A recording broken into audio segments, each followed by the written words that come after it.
What you have. I know that because you've been. How many times have you been married? Oh, brother. I'm going on 3. Should I tell the truth? I'm counting 3. I'm only gonna mention 3. I've been married twice. Thought I was gonna get married a 3rd time. Shoot. And I'm gonna tell you this. I talk to women and men who are in marriages who've been together for a long time. Right. And something happens, and this is just something that I've learned. People can be together for a long time, and then something happens as they get older. And this normally, I think it happens with women. Women get to a certain place, they've been judging the man that they've been with, seeing the negative about him. Right. And then they think that they're gonna find something else. Right. And your post was kind of online with that. And I'm not sure if you were talking from actual experience or just hypothetically. If a woman says she wants to leave you, even if she was leaving you for another man, right, that you would help her leave out. Right, right. I think that's the right spirit to have, especially if that's what they want to do. Right. And yeah. I'm sorry, go ahead. No, go ahead. No, because my mother taught me something. She told me this a long time ago. There were 2 things I want to share. My mother told me. She said, 1, you can't hold on to a woman that don't want to be held on to. Then another thing, I was pursuing this woman. I really loved this woman. I mean, that was love at first sight when I saw this woman. And I was trying to get this woman. And my mother told me, son, you can't chase a woman that don't want to be caught. So the woman's fleeing from me. She's running for her dear life, and I'm chasing her because I want to be with her. And plus, she's running because she don't want to be with me. She want to be with somebody else. Yeah. So I'm chasing her, thinking she's playing hard to get, but really she was fleeing from me. And I had to see that and have to say, hey, I give up.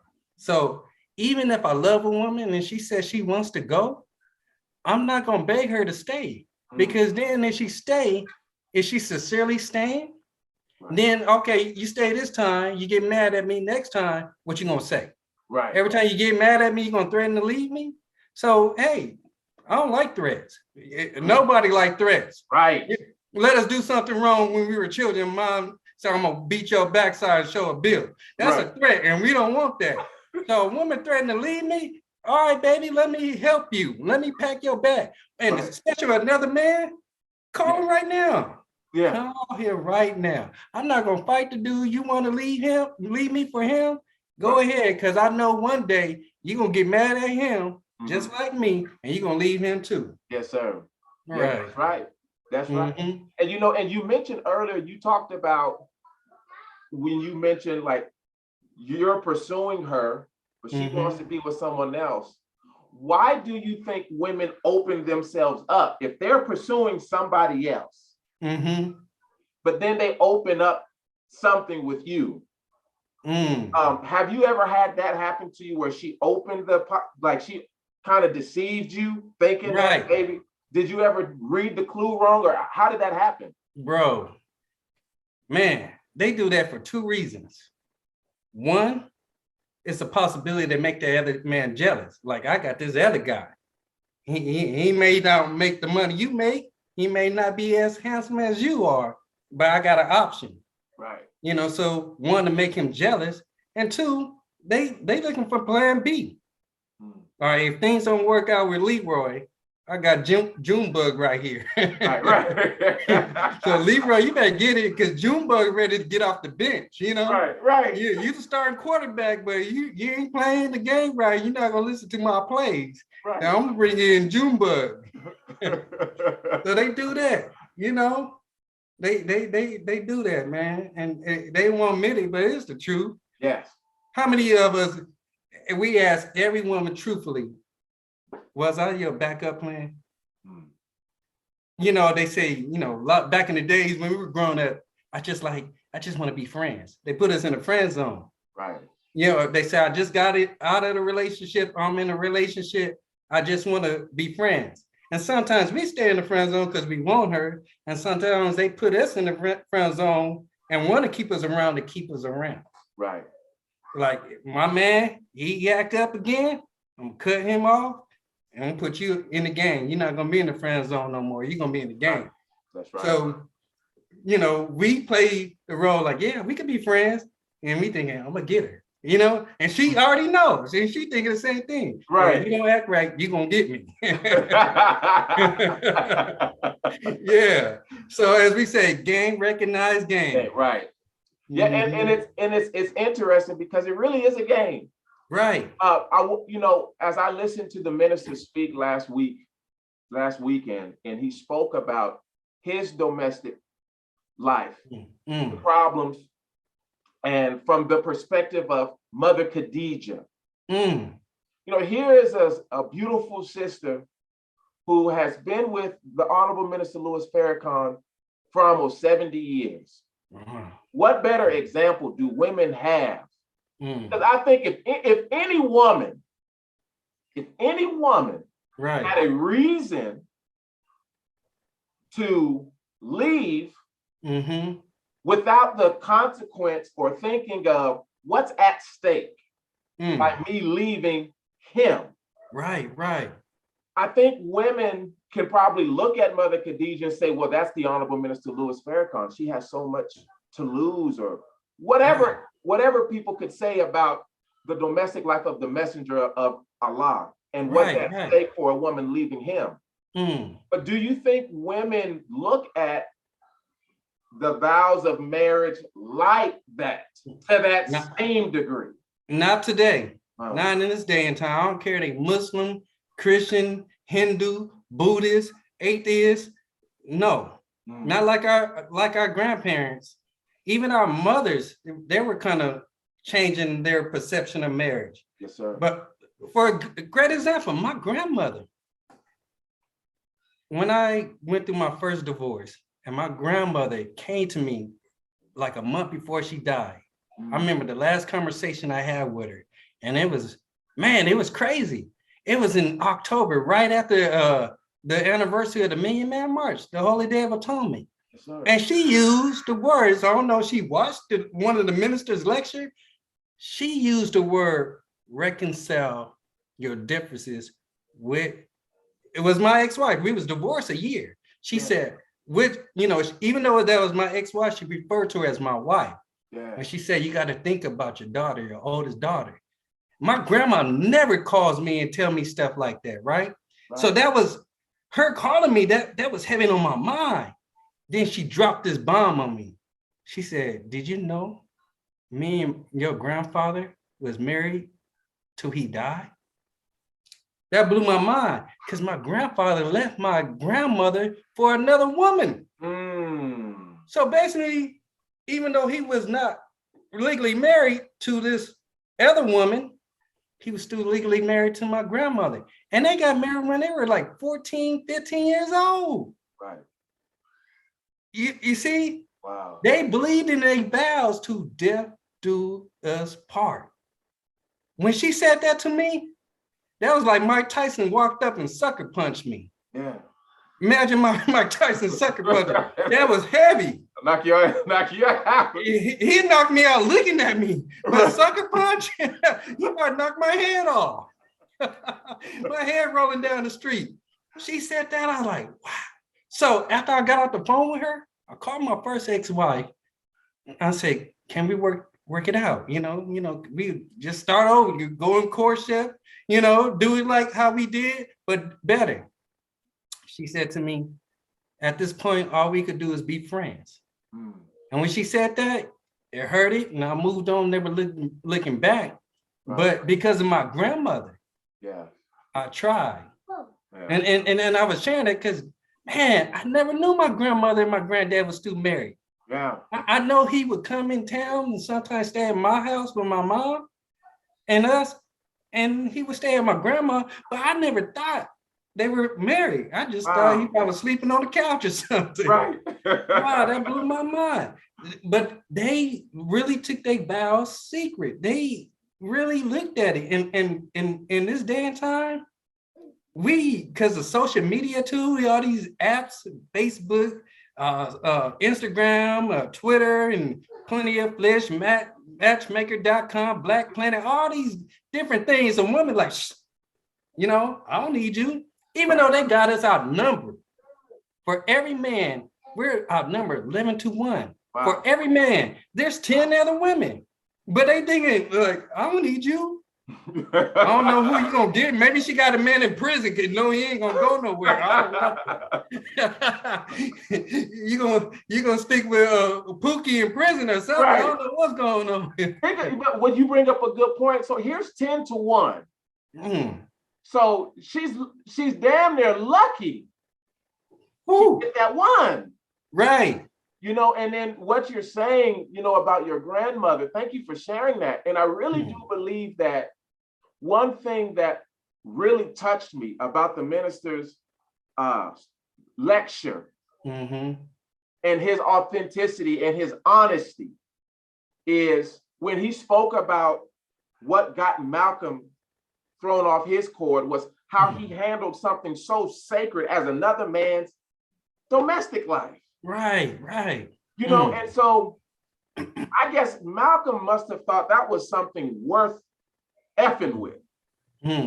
And it made me think about how the minister responded to it. Well, like, well, shit, I'm not here to listen to you talk about another man. I'm not to report it. Right, right. So his seriousness about the just domestic life in general, because I'm sure he was like that in his own life.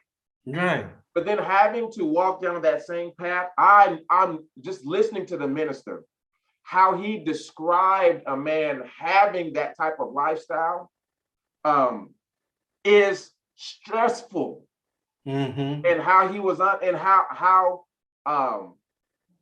unable. He's probably from his own admission. Right. How it's hard to handle that. But I say that to say this: that for women in our grandparents' time. I know my grandmother could have walked away from my grandpa. My grandfather, you know, who knows what my grandmother could have been. Right, right. She wanted to be a housewife. She wanted to take care of those children. And they were together 62 years. Wow. I never once heard them argue. I knew they argued. Right. But she never told us anything negative about our grandfather. Right. And then to hear the Honorable Minister Louis Farrakhan talk about how his children stood up for him. But that has something to do with the women as well, in my estimation. Let me ask you this. As you reflect on, let's just say your last marriage, where do you think you went right in making the choice? What did you see in her that made you say, you know what? I want to marry her. One, because she was a Muslim, you know. I wanted to marry a woman in my faith, you know, believe as I believe, you know. I try to date outside the faith in my, you know, in the past. Yes. And, you know, and both of us been students in the ministry class. You know, being spiritual, you want somebody that understands the teachings. That's right. So, you know, and as we was talking earlier, I saw some red flags. And I guess because me being a student in a ministry class and how we share the teachings, you know, I thought I could help her become a stronger Muslim. Right. And I saw qualities in her, and I believed that she would be a good helper. But, you know, as I once heard, it's not our duty as FOI to try to teach the MGT. That's why they got a class for it. Yes, sir. You know, and as we say when working with our male youth, it takes a male to raise a male, and it takes a female to raise a female. Yes, sir. You know, we got single parent moms. I was raised in a single parent home. My mom did a good job, but certain things when puberty hits, just like a man raising a daughter or daughters, there's certain things he don't know that he would need a woman help. And just like a woman would need a man's help, when puberty kick in. That's right. So, but what we were talking about earlier is how women usually have standards. We don't. They have standards and requirements. They tell you from the jump, even though we tell them most times from the get-go, look, I make this much amount of money, you know, I could do this and do that, you know, and she might say, I just want to be a stay-at-home wife. I want to have children. I want to stay home. But we didn't ask the questions behind that, you know. Are you going to be doing some homeschooling? You going to cook? You going to clean? You know, you're going to teach our children Islam? You know, you're going to be at home. That's your base. Or you're going to train like you're a soldier to the new recruits, the private soldier, our children. You know, or do I got to come in and help you do everything while I'm trying to work 2 jobs or work 1 job and work out of overtime I could get, you know? Right. So, but at one time, we fall in love, what we were talking about earlier. Sometimes we fall in love because of the appearance, the physical beauty, or that moment, you know? And I think in Dianetics, it's called contagion aberration. Yes. Or maybe it's not contagion aberration. It's like somebody like a sympathy, like a sympathy engram. Yes. A rebound. I'm going through something. Right. I need somebody to talk to. And she's the one I'm always talking to that console me and make me feel good. And you know, it's gonna be okay. It's gonna be okay. Give me kind words. And I don't care if she had 3 heads. That's right. A 3-headed monster. And she's making you feel like, you know, you appreciate it and value. Right. You start seeing her inner beauty and you overlook some red flags because how she make you feel at that moment and you fall in love with her. Right. And then after that, when you come to reality, you back on your feet like, what the heck I just do? Did somebody slip me a Mickey? Oh, good person. But I think that really speaks to the reality of when you know, as they say, loving someone and falling in love with someone. I heard one couple, being that I work part-time at this restaurant, I've come across a lot of couples who've been together 20, 30 years, and I ask them, what's the secret? And they say, we just never went through with the divorce. They said one couple was together 42 years. They said we was gonna get divorced 6 times. Seriously. Wow. They said we just never went through it. Right. But and what the mother said is like there's seasons to the thing. Right. And it said as a person, you already have seasons. Up, down, up, down. Right. You don't want to confuse your seasons with the state or longevity of the marriage. Right. I said, damn, that was deep.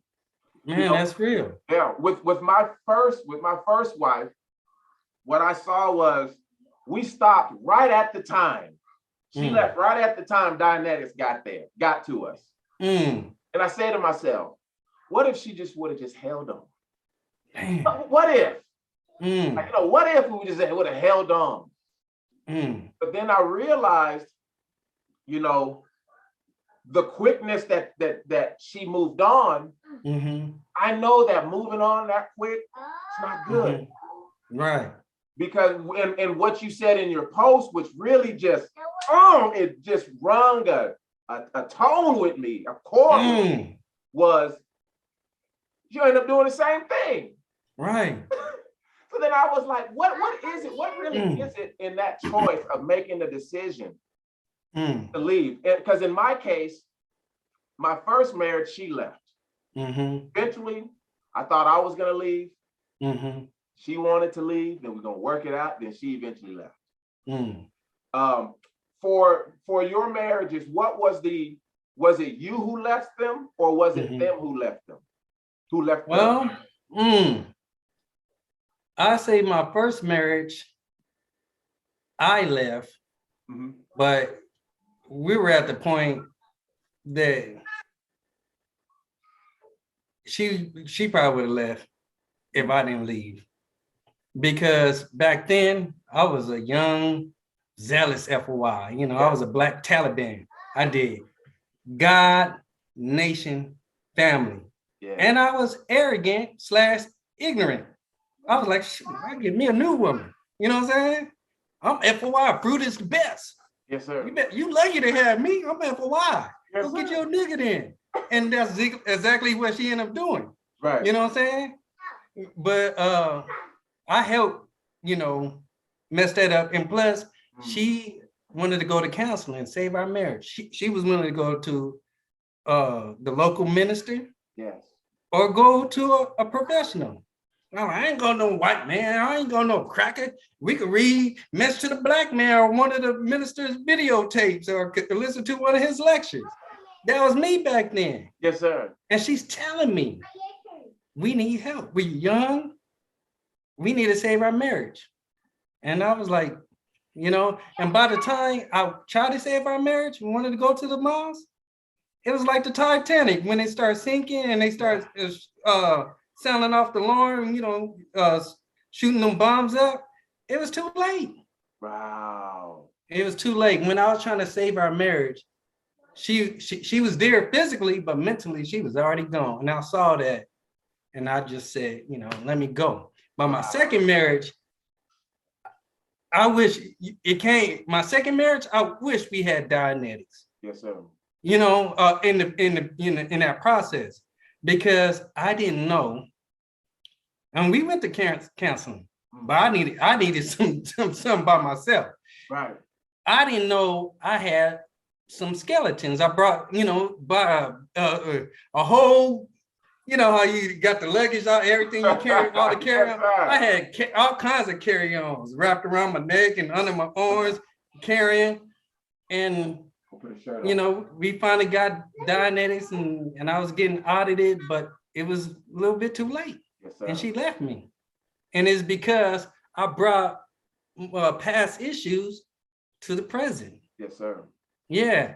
And if she would have held on, just like you said, and then my third,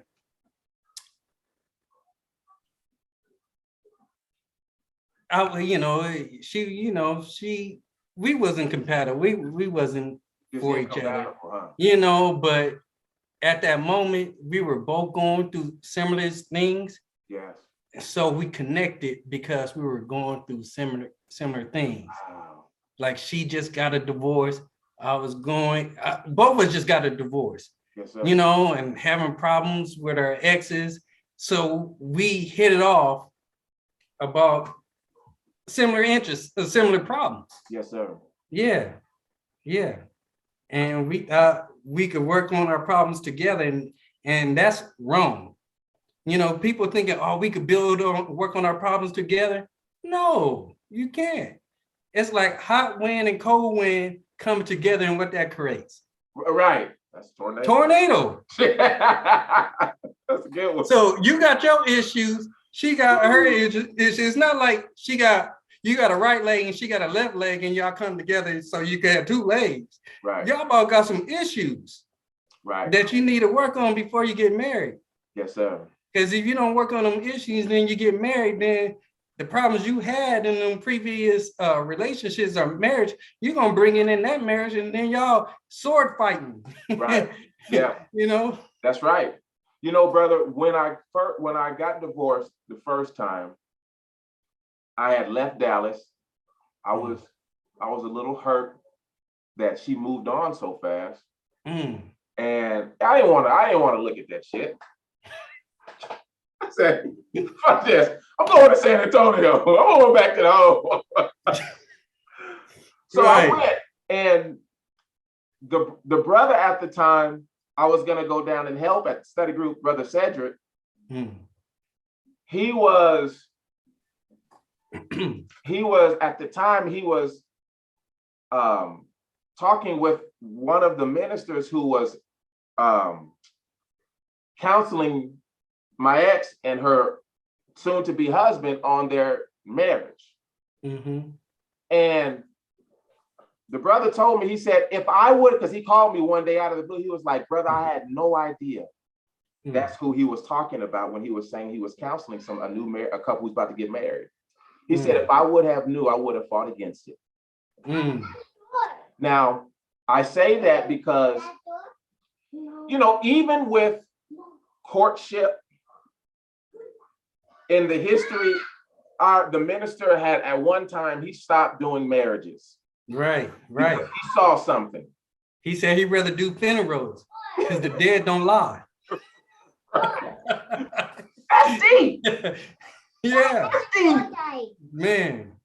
Huh? It's at the door. Someone's at the door? Yeah. Hold on 1 second, okay, brother? Yes, sir. Yes, sir. I'm gonna pause just for a second. But when he mentioned that, when you had said what he said was you know, liars. How important do you think being honest with yourself? How easy is it, would you say it is to deceive ourselves when there's the potential of us getting with someone?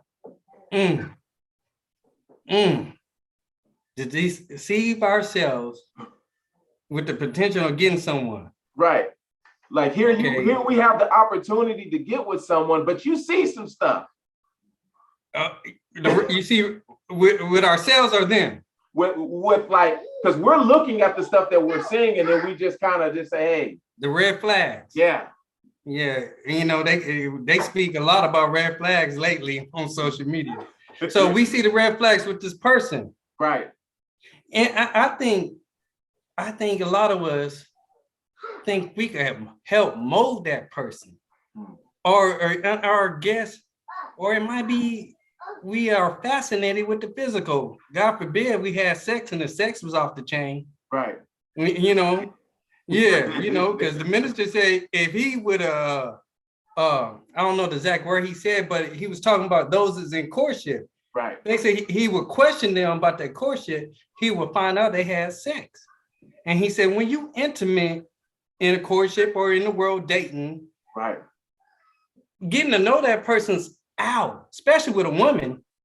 You know, when a woman give you the cookie, yeah, she give you her cookie, she thinks she, you know, like, I gave you something, you know what I'm saying? Right. You know, you ain't about to, you know, hit it and quit it, wham, bam, thank you, ma'am. Nah. So she want a relationship. Right. Then, especially you're a man of God and you do that, you feel bad. Right. Like, man, she might blackmail me. You know, like, God forbid you in the mosque. Man, me if I hit it and quit it. So I guess I got to do the right thing, even though she ain't pregnant. She was saving her chastity, according to what she told me. Right. She was saving herself for marriage, and maybe I'm the man because she gave it to me. Right. And we didn't investigate because she probably was number 3. You know. Man. But you married her. You know, didn't do a thorough background check, and she did a slight one on you, but what she really wants, she know man, according to the Holy Quran, is maintainer of women, so she wants you to maintain her, and that's our teaching as FOI, to be the provider. So she knows, shoot, all I gotta do look good, and he better take care of me, and his reward is this cookie. Right. And if he don't do a good job, sorry, Cookie Monster, you ain't getting no cookies. Oh, no. No cookies? You ain't getting no cookies? then that's gonna be another problem because then you're gonna look elsewhere to get some cookies. Right. And that's a double whammy. Yeah. I think that's right on the money because, you know, when I look at when I got into my first marriage, the circumstance was she was with someone at the time, and the person she was with, she did not know how to cut it off.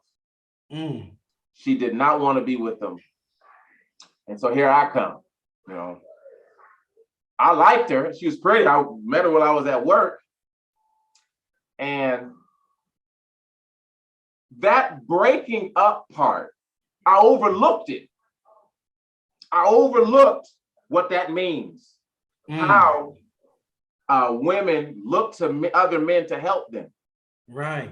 Doesn't necessarily mean you're supposed to be with them. Right. Come You on. know? And then, of course, because she was raised in the church, I'm in study group. I have the law in my head, knowing what I should do.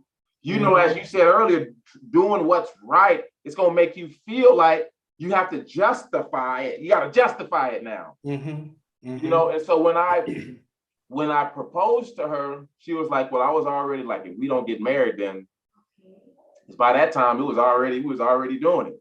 Right. And so as I look back, the guilt, the blindness, not knowing the how women are, I didn't know any of that. Man. I didn't know any of it. And really is, and the reason why it's so valuable, right, that we do what's right, because you may not get the answer until after you go through the trial. Right. Man, that's real. You know what I'm saying? It's like if you would have just if I would have just did what was right, I would have learned why he says do that's right. Man. You know what I'm saying? But I get that's just how God leads us. Man. You know? So let me ask you this, Brother Damon. Okay. Do you have a desire to get married again?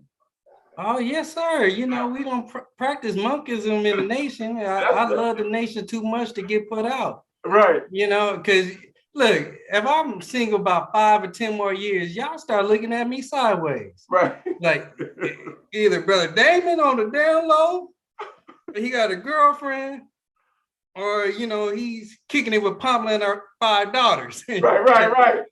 But I don't want to get married for the wrong reasons. Brother, when I first got married, I never got married with the intention to get divorced. Right. None of my marriages, honestly. But at the same time, I'm the type of person, I'm not going to stay in a marriage that I'm unhappy and she's unhappy. We don't even greet each other when I come home. Wow. We don't even talk to each other. I was in a marriage for 2 years. We slept in separate rooms, bro. And we was only intimate probably every few months. I think one time it was like 6 months. Man. That was in your first marriage? No, I ain't gonna tell you which one of them. It's one of them. They might see this video. Yeah, I was thinking that was when you was like just when you was Yeah, but man, in truth, I never thought about ever getting married to a joint the Nation of Islam. Wow, yes, sir. Yeah, because you know me. I was a gang member and a dope dealer at Atheist before I joined the Nation. Yeah. You know, I thought I was gonna be a player to the one woman put it on me and had me looking for her in the daytime with a flashlight, you know? So, or if she got pregnant and I really have feelings for her, maybe I'll make her my main woman or make her my wife. Right. But when I joined the Nation, you know, and especially in the 90s, it was like we were pushed. Right. Like, brother, you've been in the ranks 3 years. A man that don't look is a man that I worry about, you know? Right. So then a lot of us going courtship back then, it seemed like when we went in courtship, we got married. Right. We didn't court that long. We only courted 3 months, 90 days. That's what we used to say. And we need to know whether we're going to get married or not. So a lot of us just got married. Right. And all praise due to Allah, some is still married, but I was not one of them, you know? But I wanted to say something. You said something earlier about my post. Yes, sir. How a woman would leave a man. And for another man, made me think about the minister. And you said something that hit me, because, you know, she eventually would leave that man for another man, because the minister said in a lecture, when a woman leave a man for one man, she's leaving a man for the other half. What she dislike about the man she leaving and she loves about this other man, say this man, he's spiritual. You know, she loves the spirituality, but this man, he's romantic. Right. You know, so she leaves the man spiritual and get with the man romantic. right? That's so right. now she's with the man that's romantic, and she said, "Oh, he ain't got no spirituality." Right. So now she's with this man who don't have no spirituality, but he's romantic. And then she also see, he's not fit. Right. He don't work out. And then she meets a man that work out. So now she left this man for a man that work out. When she could have stayed with the spiritual man, right, and worked on him and tell him, go to counseling or right. you know, give him compliments and or leaving his holy Quran, baby, I love you, be more romantic. And every time you open up the Quran, you see a little note, you know, you know, something she could have worked on him. That's right. You know, and we quick to give up. Yes. You know, I was telling the brother, it's sad but true. We give up on each other quick, but we'll stay at a job till we retire that we hate and work with people we hate, have supervisor managers that we hate, but we can't work on our marriage. You know, ask somebody, how long you been at Walmart? 20 years. You Yes, like sir. your job? I hate my job. Why here? I need the money. So why you don't find another job? No, I want to start over. Right. But you gonna start over in another relationship. Oh man, that's a deep one right there. Man, like that video you sent me, I watched that brother Keith. He was talking about the bus driver. How she was talking about, remember I just said earlier, we was talking earlier how they have standards. Right. And he like, you got standards, but you're a bus driver. Right. He like, you know, and then he was asking her what's her goal, what she want to do, and she talking about she wanted to start a pet spa where animals get. And he like, you got a degree? She didn't even have a degree on that or studying it. He said, so you just dreaming? And I think she got mad eventually and hung up. but still, yeah, you want this man to be romantic, spiritual, fit, but then you look like you eat one meal all day. Right. You know, and I ask you, have you read all the Messages book? No. Have you read any of them? I read the covers. You just read the covers. Yeah. Man, that's but I think when you bring up the fact that they have standards, one thing I got from that video was you have realistic standards and unrealistic standards. Right. And when you talk about women looking for different pieces of men, right? Like, well, do women know how to be comfortable with who they're with? Who are they able to be comfortable with who they're with? Because for a person to have unrealistic expectations means that, oh, they're probably gonna be looking for things all over the place. Right. You know, and not really have a destination to what they're looking for. Right. Come on, bro. You know, so would you, with my second marriage, I had to get the hell. My physical safety. I didn't want to go to jail again. Oh boy, that's a good reason to leave. I got put out the mosque for one of my marriage. Yeah. We shoot. The woman, we couldn't even breathe the same oxygen. Yeah. I was blood, she was Crip. We was banging up in there. Yeah. So I had to tell her, either you leave or I'll leave. Because I saw one of us, God forbid, I love the nation too much, but I saw myself getting put out again and probably longer, and God forbid, indefinitely. And I visioned this. I saw one of us going to prison. Yes. For killing either the other. Yeah. You know, and I talk to people and they say, I stuck for the child or the children. I'm like, man, wow. You miserable, but you stuck in a miserable marriage for your child or children? Wow, I didn't want to pay child support. Shoot, I feel you, but you know, and some say we tried counseling, that didn't work. I guess I'm not good at that. Well, let me ask you. I would pay child support. You bring that's a good point. Myself, my mother and father divorced when I was 11. Right. So for maybe 7 years of my going into being an adult, my folks were not together, and I never didn't see them work together happily anyway. It was just a lot of mess. Right. And then the influence of his brothers created quite a bit of a mess for my mother to have to deal with, and vice versa for my father. And you growing up in a single household for us, so us not seeing people work together. Right. Do you think that regardless to that men, that maybe if we would have had that to look at, you think things would have been better?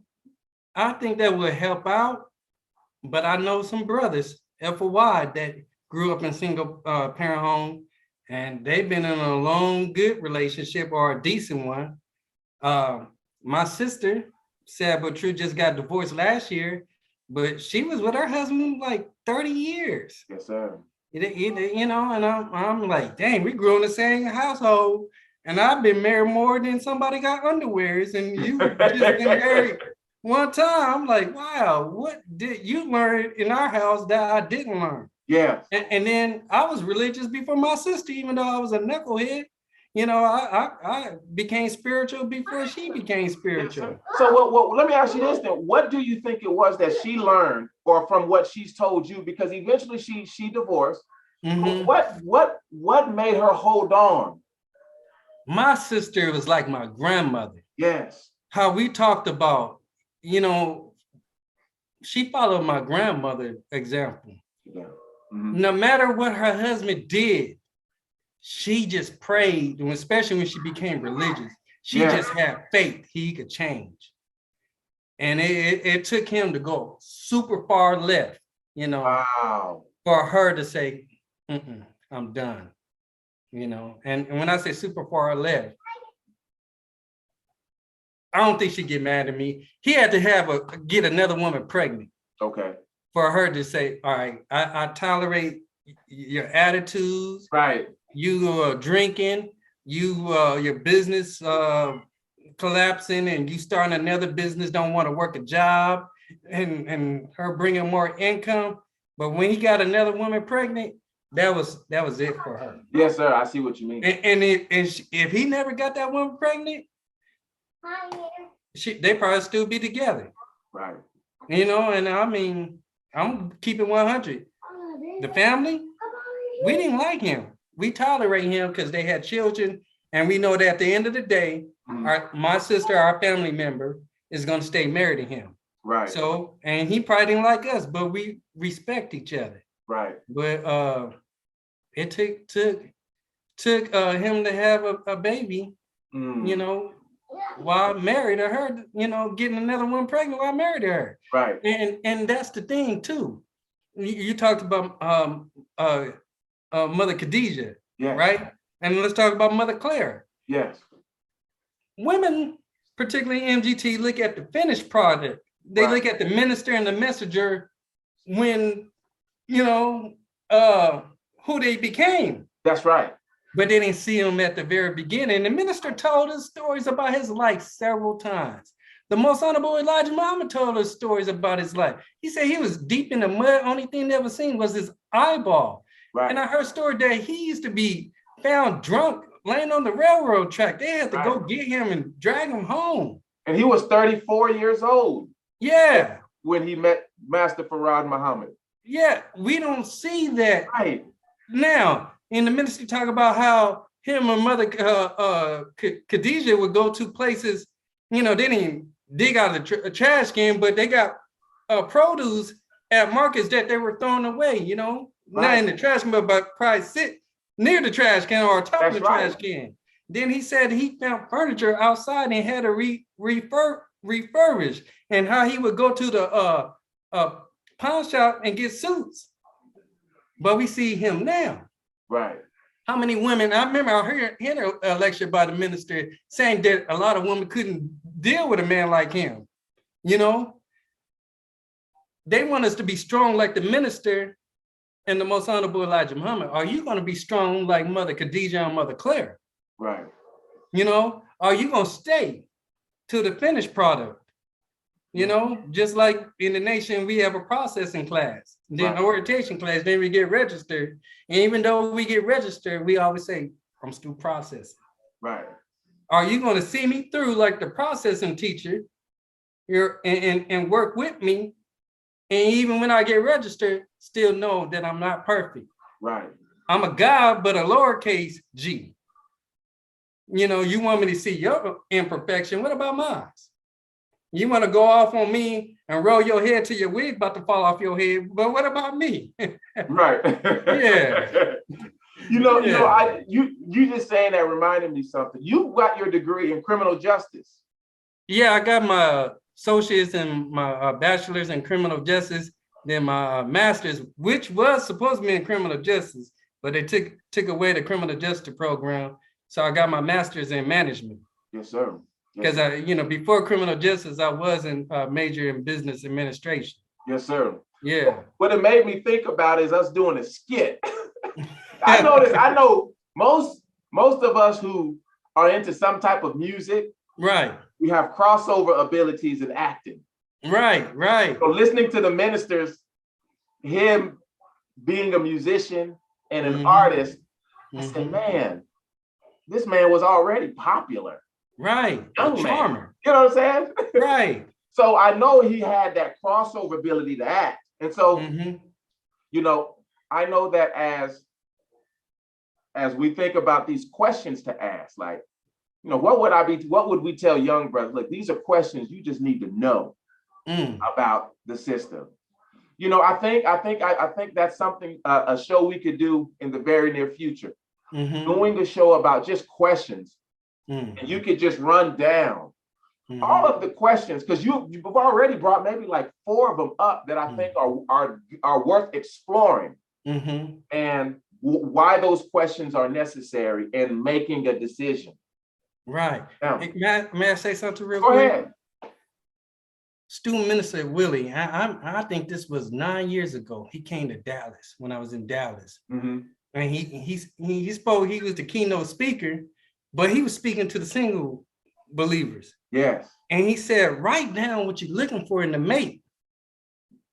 Then write down what you want to work on yourself. Things you want to improve about yourself. And I did that. But I didn't have hold on to that. We got to hold on to that. What we want in a mate and what we want to work on ourselves. And that work should be done before we get married. Yes, sir. And have that down. Just like when you have your own company, or you're a manager for a company, and you hiring, you had a job description, what you looking for in an employee. That's right. And they got to meet that description, or they can't work at your job. Right. You got to carry 50 boxes, and you ain't got no arms. You can't work here. Sorry, sir. That's right. You ain't got no arms. It's not discrimination, but it's in the description. Right. What you gonna carry with your legs? You gotta walk up some stairs sometimes. I'm sorry, this is not the job for you. Right. When I have another opening and you fit it, I'll keep you on file and call you. But yes, sir. You gotta stick to that description. That's right. If you want a woman, you've been in the nation for 30 years, you want a woman half your Islam, then you need to get with a woman 15 years. Right. You've been a student minister and you want a woman that at least been a squad leader or a part of the ministry. You don't want a woman just sat in the ranks. You got to skip to that, that description. Right. And one of my course question was that I didn't stick to. And one of my captains told me this: make sure she know how to drill. And I when he said that, it kind of went over my head. But when I was sitting and thinking about it, I said, she don't know how to drill. And we're taught, the most honorable Elijah Muhammad said, a person that can't drill is hard to get along with. Wow. Yeah. Wow. If she don't know how to drill, that means she is not submissive.